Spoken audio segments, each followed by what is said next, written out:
हमारे पंढरपुर के श्री नामदेव जी महाराज नित्य जाते और ठाकुर जी को जाकर के रोज बोलते, ठाकुर जी मेरे घर कभी जीमने आओ।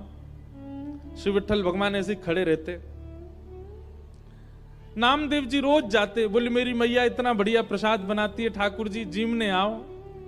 तो नामदेव जी से कभी कभी ठाकुर जी बोलते थे, ठाकुर जी कहें पूरी दुनिया यहीं लेके आ जाती है, तू भी लिया यहीं पे, हम यहीं खड़े यहीं पालेंगे। बोले नहीं, मेरे घर आओ पाने के लिए।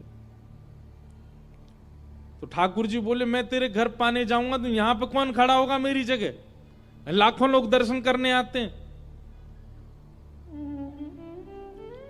नामदेव जी बोले आप भगवान हो, सर्वसमर्थ हो, कोई व्यवस्था कर लो अपनी। भगवान बोले ठीक है कर ली हमने व्यवस्था। बोले क्या व्यवस्था? बोले मैं तेरे घर जाऊंगा पाने, तू मेरी जगह खड़ा हो जा। नामदेव जी बोले ये कैसे हो सकता है?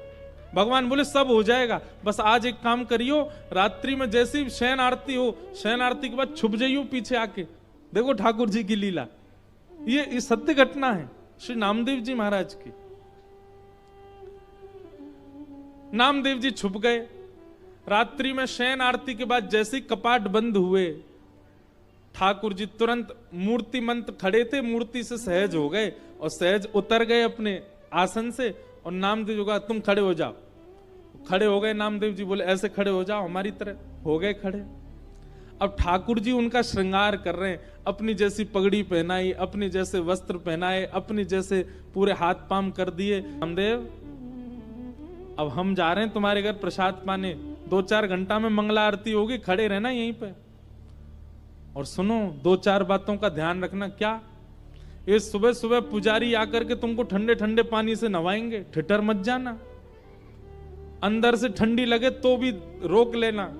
नामदेव जी बोले वो कैसे रोकूंगा? बोले हम नहीं रोक रहे इतने साल से, रोज रोज हमको भी नवा देते हैं सुबह 4 बजे, हम भी तो अपनी कंपन होता रोकते हैं उसको।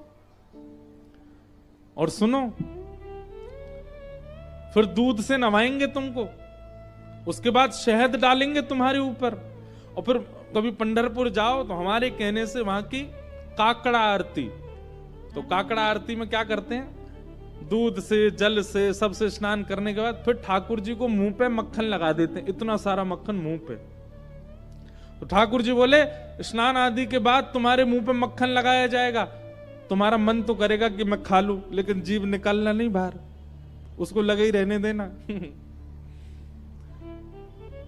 रामदेव जी बोले फिर तुम्हारा श्रृंगार होगा। और श्रृंगार के बाद पंढरपुर में